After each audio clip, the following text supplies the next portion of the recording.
All right, mga ka-plastic. And this is me again, Big Sue. Right back at it again with another content. At isang another content na naman from the other viral video na kung saan ay makikilala natin ng isang viral pump boy na si Alkindar Amil.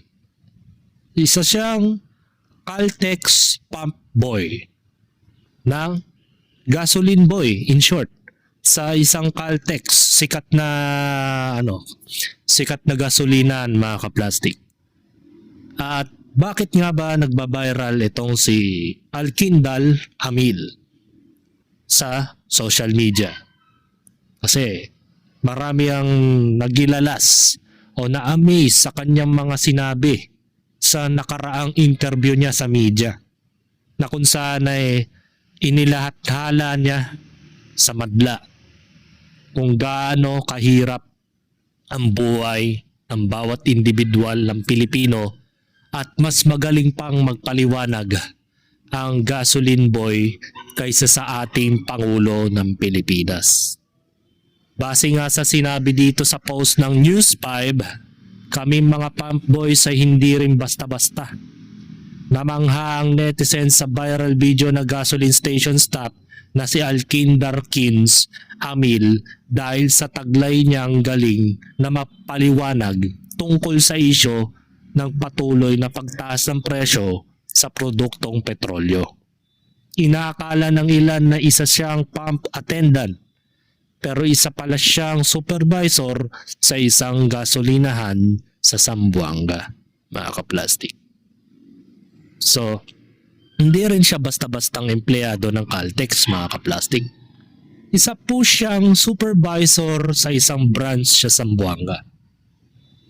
Base nga dito sa post ng mga netizens, "Sir, you are in the wrong place. Bagay ka sa Bureau of Fisheries." Yun nga, magandang suggestion to. Pero ang pinakamapangit dito sa sistema dito sa Pilipinas, bagay nga siya sa Bureau of Fisheries, pero kung wala ka naman backer, hindi ka rin makakapasok. Hindi ka rin makakapasok. Kung masaya man siya sa current job niya, no need na palipatin. Sabi ng mga replied comment. Sabi nga ni Leo Cupido, I agree na marangal ang kanyang trabaho. However, probably passion niya ang fisheries kaya nga nag-excel siya in that field. Kaya BFAR, alam na. Kahit naman i-mention mo ang BFAR, mga ka-plastic, meron naman silang alinsunod para makapasok sa kanilang mga ahensya ng gobyerno. Kung wala ka rin naman backer, wala ka rin kwenta. Diba? Ayan na nga.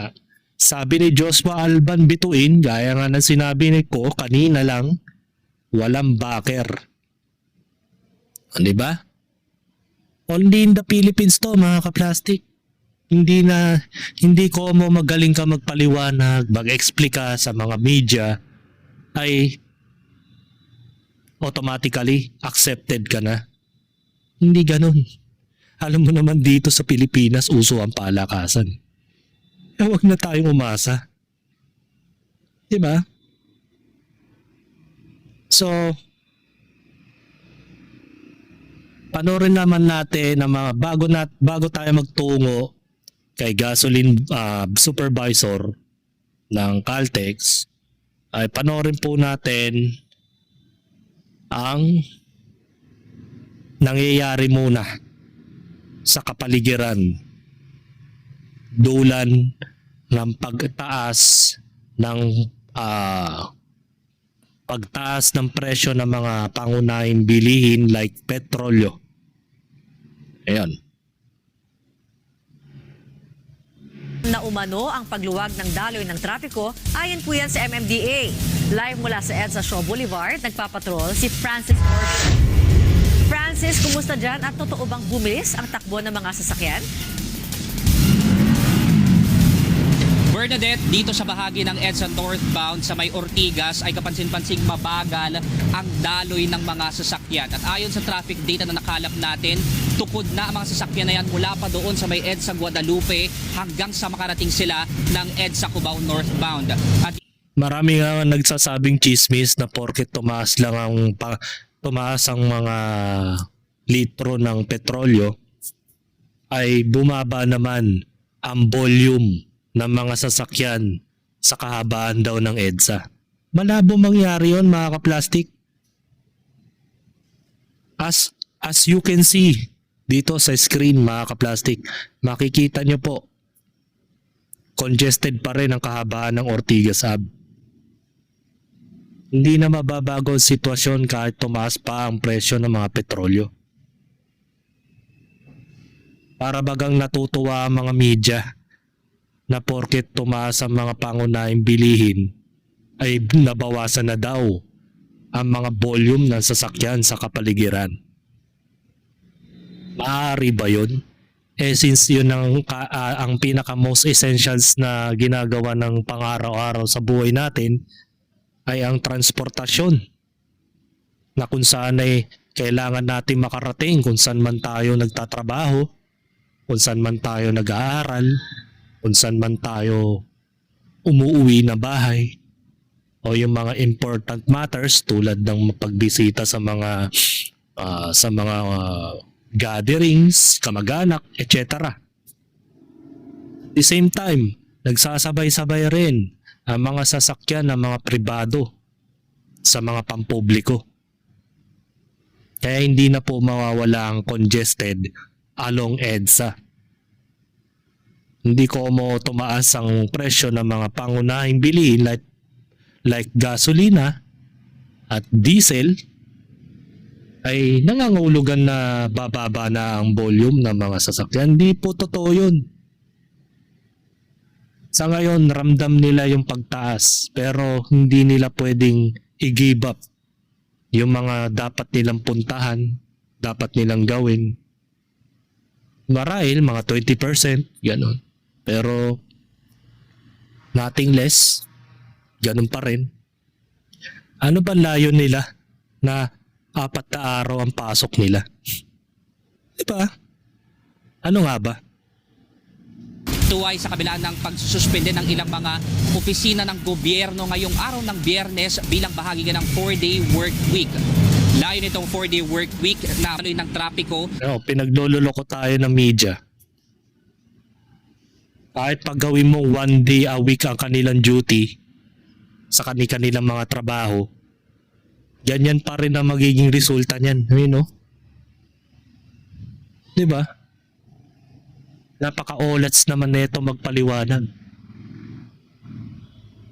Alam mo, hindi solusyon ang pagbawas ng manpower o working days ng mga empleyado sa gobyerno para lang daw makatipid ng kuryente, ng gasolina.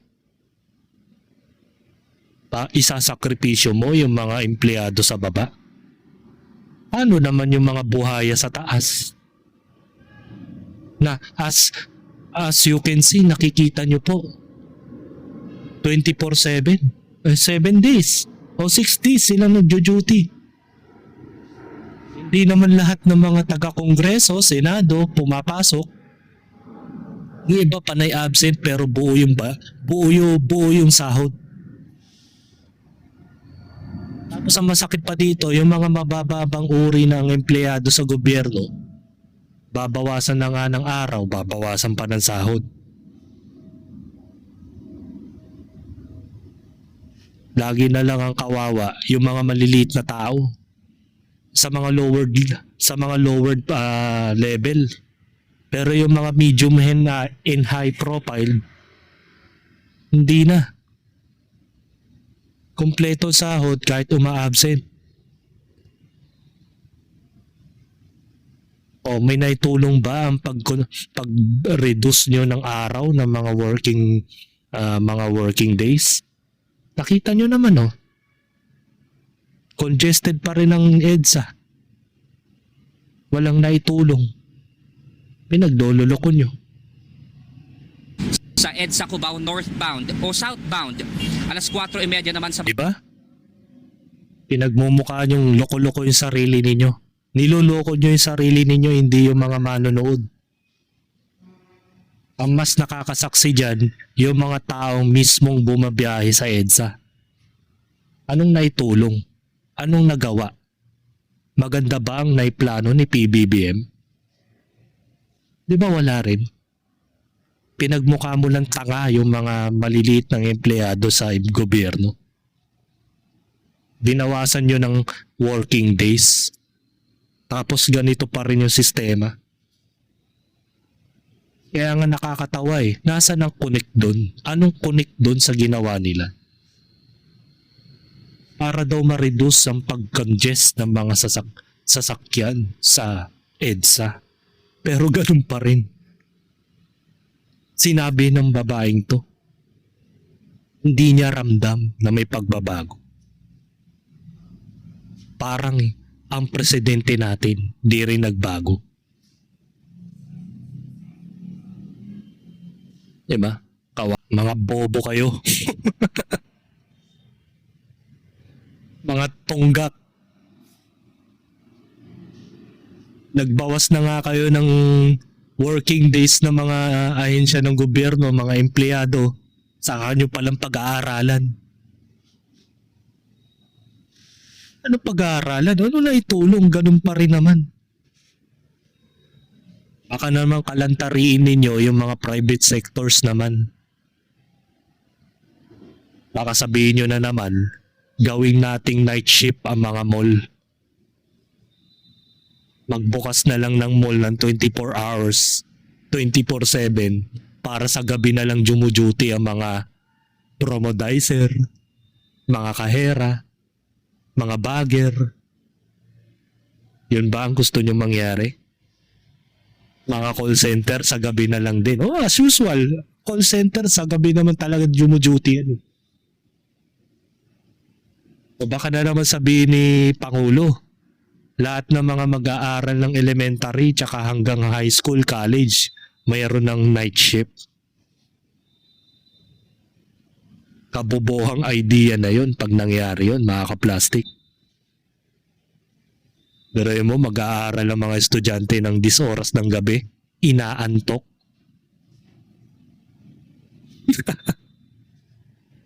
Yung iba humihilik na, nagle-lecture pa. Wala na sa wisyo ang mga bata sa oras na yun. Subukan yung gawin yun, ginawa niyong bobo yung sarili ninyo.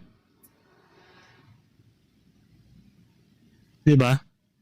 Hindi mo alam kung nire-reduce ba nila ang pagkonsumo ng mga gasolina o nagbabawas lang sila ng kabobo, nagbabawas lang sila ng mga bagay-bagay para sila magmukhang tanga. Diba? Lagi nyo sinasakripisyo yung mga maliliit na empleyado. Bakit kayo mga nasa taas ngayon, wag nyo kayo magbawas?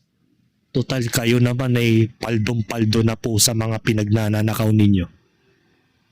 Diba? presyo ng produktong petrolyo. Sa patubogok to eh. Parang weekend. Nakikita natin dito sa command center natin, tinitingnan namin ang mga lugar. C5, EDSA, Quezon Avenue, lahat nag-iba talaga eh. Wala nang magbabago. Lahat ng nabanggit mo, mga main road yan na dinadaanan ng galing Antipolo, Cainta, Pasig, Marikina, Maynila, Santa Mesa, Caloocan. Diba? Lahat. Yang mga dinadaanan ng C5, EDSA, puro mga galing probinsya pa yan. Alam mo ang magandang solusyon? Tanggalin nyo provincial rate. Tanggalin nyo provincial rate.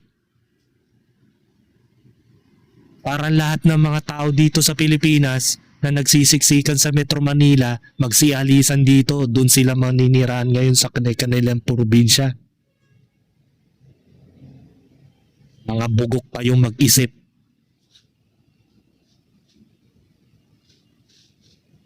Alam mo yung tipong alam nyo yung dapat gawin. Pero ang mga solusyon na iniisip ninyo, pangkatangahan. Parang sinisisi mo pa yung mga ordinaryong Pilipino kung bakit nagko-congest ang mga kalsada sa EDSA, C5 at sa Quezon Ave. Di ba kayo sandamakmak na bobo dyan? Kayo nasa posisyon, wala kayong alam anong gagawin ninyo. Di ba? Nakakawalang ganang panoorin. So panoorin natin ang panayam ni Alkindal Amil, mga kaplastik. At ikukumpara natin ang opinion ni Alkinja Amil kay Pangulong Bongbong Marcos Jr. Panoorin natin. Actually, hindi na yan makontrol ngayon ng mga DOA kung mag-increase man bawat litro ang mga gasoline station. It is because wala talaga supply unless the DOA will prepare the price protection sa mga gasolinahan. At saka, prepare din sila na dapat may mga consistent supply sa bawat gasolina. So that was the time na pwede sila magsabi na huwag itaas ang presyo. At the same time, wala nang dumarating na order from Middle East. So alam din nila na hanggang April 15 na lang ang fuel ng Pilipinas. So yun na lang. So sabi nila sir, sila sa No, wala. Wala na yun. Yun talaga. Wala tayong magagawa kasi wala tayong supply sa Pilipinas unless mag-allow ang Brunei at saka Malaysia. Pag allow tayo magdala dito ang Brunei at saka Malaysia, possible tayo. Pwedeng bumaba yung fuel. Pero let's say for example, baseter na ang sigalot sa Middle East, aabot pa yan ng buwan bago mag-roll back ang fuel. Kasi matagal pa yan ang loading from Philippines to Middle East or from Middle East papunta sa Pilipinas. So doon Napakagaling magsalita, no? Kasi nga alam niya kasi ang kalakaran kung paano ina-unload at dinideliver o niloload sa mga kanilang mga ship papunta dito sa Pilipinas. It takes a month bago makarating dito sa Pilipinas ang mga order na langis. Diba? Yun nga, sabi nga nila, kung makikipag-settle sila sa Malaysia at sa Brunei para mas mapadali na magkaroon tayo ng supply ng langis, edisin sana hindi tayo nahihirapan ngayon. Hindi tayo umaasa sa Middle East ng mga langis. At higit sa lahat, mga kaplastik, meron tayong source of fuel, mga kaplastik, na kung saan natatagpuan ito sa Palawan kung di ako nagkakamali. Kung ginawan lang ng paraan ng national government na ayusin o magpagandahin ng minahan ng langis dito sa Pilipinas, hindi tayo ngayon nahihirapan. Diba? May sarili tayong source of fuel dito sa Pilipinas. Kung di ako nagkakamali, sa Palawan ata yun. Kaya nga ang sabi ni Prime Minister Lee Kuan Yew ng Singapore, naiinggit nga siya sa atin dahil ang ating country ay napapaligiran ng archipelago. Maraming natural resources na pwedeng pagkakitaan dito sa Pilipinas, mga kaplastik. Pero anong ginagawa ng gobyerno dito sa Pilipinas? Mas pumapaldo kasi sila kapag nag-i-import tayo galing sa ibang bansa. Kaya ayaw nilang tangkilikin o gumawa ng way para mapagaan ang ating problema dito sa Pilipinas. Kasi mas gugustuhin nga naman nila na mag-import ng mga produkto galing sa ibang bansa. At yun ang rason kung bakit tayo naghihirap ngayon. Na kung tutuusin, marami tayong source. Marami tayong energy sources. Hindi tayo kailanman manghihiram sa ibang bansa o mamimili para lang dun, mga kaplastic. Ang daming mas matalino pa na tao kumpara kay PBBM. Diba?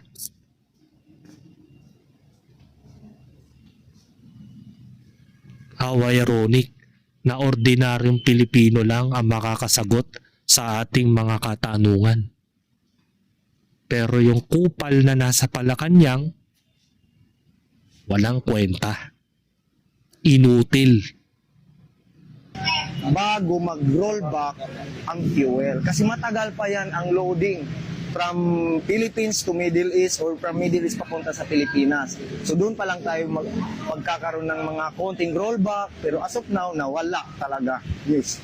Mr. President, with the expected oil price hikes in the coming weeks and disruption in the global supply chain, I think it's also a fair assumption na tataas din po ang presyo ng ibang mga consumer goods.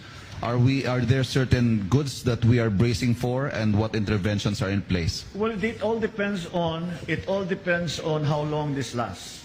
Kasi kung matagal ito, doon mararamdaman. It takes a little while for these price shocks to go through the system bago maramdaman maramdaman nila sa presyo. Maandar na naman yung iba't pagkakok ibang niya. produkto. But because there will be, siyempre magkakaroon ng effect yan pero yung mga halimbawa, the only Napapakamot place where ilong, ha? the Baka transport nahuhulog na yung coke. has been disrupted is really in that area. So even if you think about it, yung mga barko na parating na rito, papunta, mag-deliver ng mga goods, they are still traveling towards here. So that's why I'm saying it will take time for any of the effects of the oil shock, oil price shock to work through the system. Shock. And of course, the prayer that we have is that before they work their way through the system, matapos na ito. So that Matapos na yung katangahan mo. Pares na pares kayo ni Norman Mangusin mag-isip. Kakakok. Kaya lumiliit yung utak. Di ba?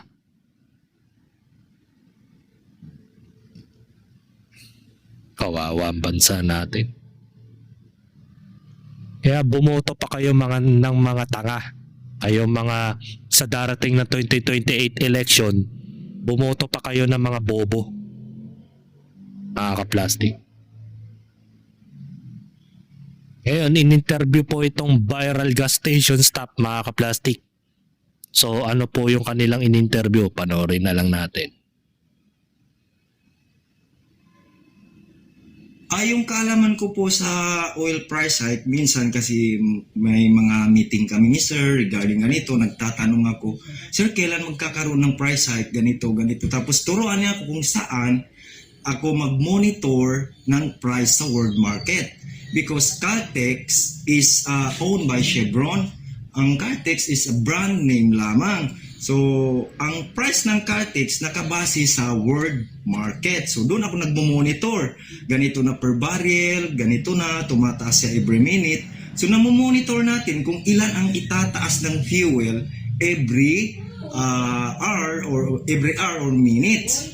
So, pag abot yan ng Monday, doon pa lang magre-release ng final price ang Chevron.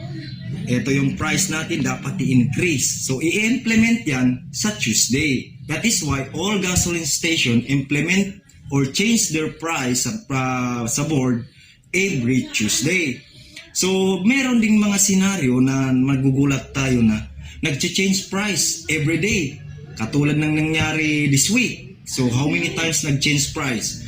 So, sa pagkakaalam natin, nasa 24 pesos ang increase sa diesel, tapos sa gasolina, nasa 13 pesos.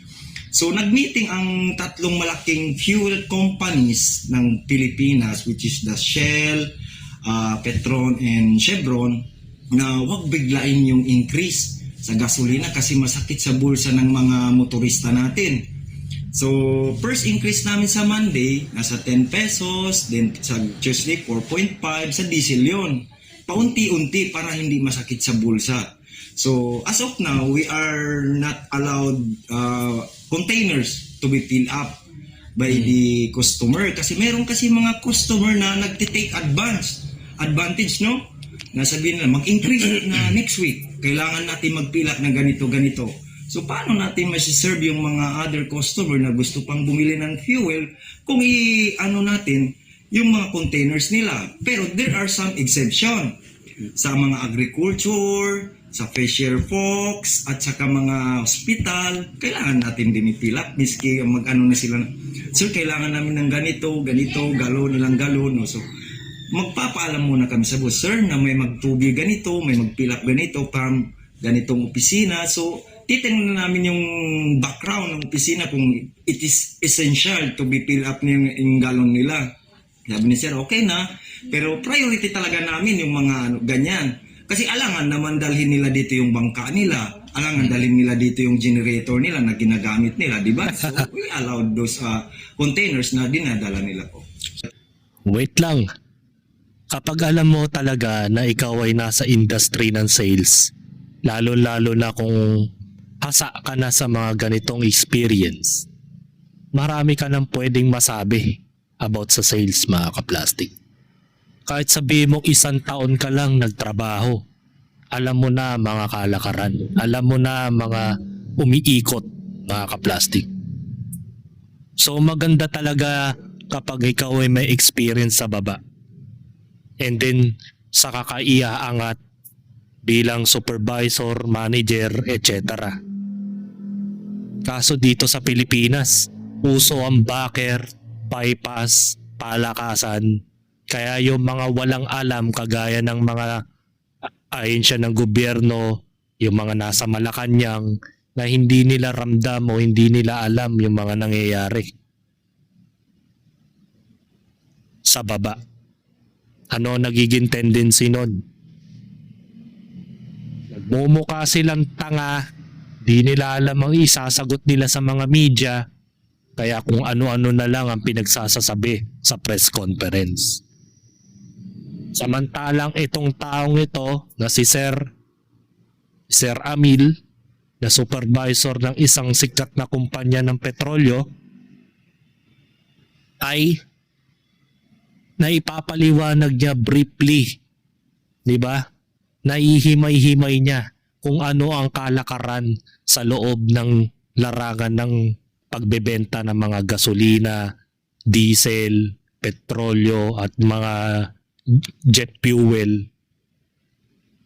Kasi kapag marami ka ng alam sa sales, maipapaliwanag mo na ng maayos sa mga customer, sa mga media, para maintindihan nila na hindi tayo gumagawa lang na mga markups ng walang dahilan. Maging ako, nasa industry din ako ng mga sales, mga kaplastic. Nagtitinda rin ako ng mga furniture item. Kaya alam namin kung kailan nagmamarkup ang ating mga presyo ng mga furniture item. Yun ay dahil protocol yun ng kumpanya namin. Sinasabi nila na mag-i-increase kami ng 10% gawa ng nagmamahal ng mga bilihin ng mga materyales at dahilan na nagtataas din ang mga presyo ng mga bilihin tulad ng gasolina as well. Apektado naman talaga ang lahat. Kapag nagtaas sa mga fuel o mga gasolina, nagtataas din ang mga bilihin ng mga kagaya ng mga pagkain, damit, furniture item at iba pa. Kaya naaalaman namin kung kailan tumataas at kung kailan bumababa. Naipapaliwanag namin yon ng maayos na kapag ang customer ay medyo nag-complain at bakit ganito, kamakailan lang ganito pa yung presyo ng aking binili. Tapos ngayon, tumaas yata ng 20 pesos o tumaas yata ng 100. Na ipapaliwanag namin kung bakit. Kasi nga po, ganito ma'am, dahil sa pagtaas ng presyo ng mga pangunahing bilihin o tulad ng mga petrolyo, ay naaapektuhan din ang mga pagdi-deliver o logistic ng mga item o mga materyales galing sa ibang bansa. Kaya napipilitan din po kami magtaas. Diba? Para mabalanse ang mga inventaryo o yung mga benta sa atin. Kasi kung halimbawa nagtaas ang petrolyo tas hindi kami nagtaas, lugi naman kami, di ba? That's the simple logic at saka napakaganda ng paliwanag niya. Na sinasabi nila na napagbimitingan niya ng mga prestiyosong kumpanya, mga sikat na kumpanya, at pinag-uusapan nila na kung papaano nila itataas ang presyo ng gasolina, diesel at iba pa nang hindi man lang maaaray ang bulsa ng mga consumer. So maganda. Hindi sila yung basta-basta magtataas na para silang balasubas na nila lang, na kagaya ng mga gobyerno sa palasyo na bigla-bigla na lang mag-aanunsyo na magbabawas ng working day sa mga empleyado sa ahensya ng gobyerno nang wala man lang sapat na paliwanag kung bakit kailangan mong bawasan. Ganun din naman ang nangyari sa EDSA. Nag-traffic din naman. Di ba? Sinong pinagmukhaan yung tanga? Ang mga ordinaryong Pilipino. Di ba? Mga tanga nga yung mga nasa gobyerno . Sila kasi yung mga hindi nila naranasan ang mga nangyayari sa baba. Na basta-basta nyo na lang magdidesisyon para sa sarili ninyo na ganun dapat ang gawin ninyo. Pero ano bang naging epekto nun? Pinagmukha mo lang tanga ang mga ordinaryong Pilipino sa mga Pilipinano ninyo. Diba? Mas gugustuhin ko pa na mahalal tong taong to sa mga ahensya ng gobyerno tayo tulad ng Bureau of Fisheries. Pero dahil uso ang palakasan sa gobyerno, kung wala kang backer, wala kang kwenta. Kahit gaano ka pa katalino, kung mga tarantadong buhaya naman ang mga makakalaban mo sa loob ng gobyerno, hindi ka makakapasok dun. Masisira lang ang buhay mo, Sir Amil, pag pumasok ka sa mundo ng gobyerno. Natitiyak ko yan. Kaya diyan ka na lang. Sa Caltex ka na lang magtrabaho. Hindi ka pa mai-stress. Diba? Baka mamaya, ang intention mo lang ay mapaganda lang ang sistema ng gobyerno. Baka madawit ka pa sa mga korupsyon na pinaggagawa nila. Alam mo naman dyan sa loob. Kahit wala kang kinalaman, madadamay ka. Kasi alangan naman dalhin nila dito yung bangka nila. Alangan dalhin nila dito yung generator nila na ginagamit nila, di ba? So, we allowed those containers na dinadala nila po. Okay, so. So, nung feeling na mag-viral, di ko talaga ma-express. Kasi kahit na nakaupo ka lang, there are some people na magpunta sa'yo, pwede makipag-picture, pwede ganito. Magtataka ka. Yung una, nagtaka talaga ako na there are some people talaga bro, pwede makipag-picture bago mag-tubil or bago mag-fill up ng kanilang sasakyan. Ganun yung first na scenario na makikita mo. So, sige, pagbigyan na lang. Until such time na nakita ko na nag-viral na pala yung simple idea and videos na nakuha ng RMN. Isa lang po ang gusto kong sabihin sa mga nakaupo sa gobyerno. So, magtulungan po muna tayo to settle this problem sa oil crisis, sa fuel, para po maibsan naman yung yung hirap na dinaranas ng mga Pilipino. Kasi pag fuel po talaga ang tumira, naku, lahat po ay magtataas. So, ngayon, dapat siguro ang gawin ng gobyerno natin is to negotiate the neighboring countries na meron mga enough supply of fuel para masettle po yung mataas na increase ng fuel natin. What are those countries po? So, as of now, para wala talaga galing sa Middle East kasi doon sa Strait of Hormuz, wala talaga makadaan. So, ang gagawin siguro ng gobyerno, kung ano yung may pinakamalapit na bansa sa atin, which may available na Good supply, idea. makipag-negotiate muna kahit paunti-unti. O, diba? Pag okay na po yung sigalot sa Middle East, saka po tayo babalik kung saan tayo kumukuha. Dapat naman talaga ganun eh. Kahit naman ako na negosyante, kung nagkakaroon ng gulo sa Middle East at hindi makadaan ng mga i-deliver na langis, maghahanap ako ng ibang paraan. Bakit kayong mga taga-gobyerno hindi nyo magawa yun? Napakasimple lang naman na solution. Pero hindi kayang gawin ng gobyerno. Pero may time kayong magnakaw. Diba? Itatawid nyo nga sa chopper yung mali-malitang pera eh. Nagagawan nyo ng paraan yun eh. Maitawid nyo lang sa bahay ninyo, ginagamit mo pa yung presidential chopper. Diba? Bakit sa ganitong paraan hindi nyo kayang gawin? Napagsamantala, makipag-agreement muna kayo sa mas malapit na supply ng mga petrolyo sa ibang bansa. Na sa gayon, malesen natin yung problema.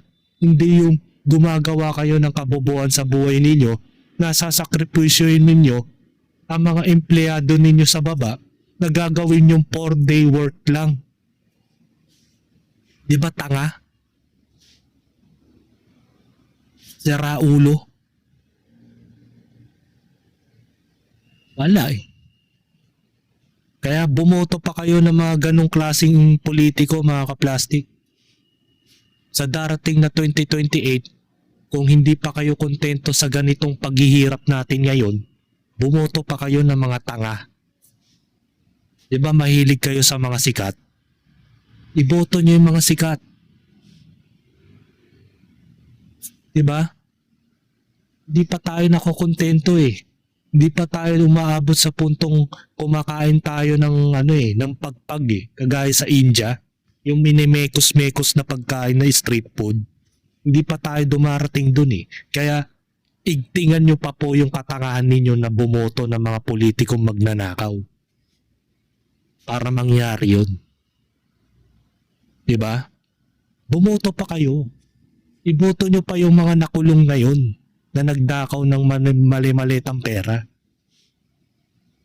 Diba? Yung mga nasangkot sa flood control, iboto nyo ulit yun. Natitiyak ko, tatakbo yan. Diba ganun ang sirko sa gobyerno? Diyan yan ang sirko sa politika. Makukulong, tatakbo sa eleksyon, biglang mananalo. Diba? Yan ang gusto nyo. Pangkabobohan. So hanggang dito na lang ang aking opinion. Baka kung ano pa masabi ko. And this is me again, Big Sue. Lagi nagsasabing, ang mga plastic ay matagal mabulok dahil ang mga plastic ay toxic. Kaya, what's up mga ka-plastic? And this is Gambit, commentary video ng video live stream. Signing out. Alright. Mga ka-plastic, kung nagustuhan nyo ang aking video, isubscribe nyo lang ang aking channel. At the same time, i-hit nyo rin ang notification bell at yung all para ma-notify kayo sa aking susunod ko pang video sa aking YouTube channel. Maraming salamat po mga ka-plastic.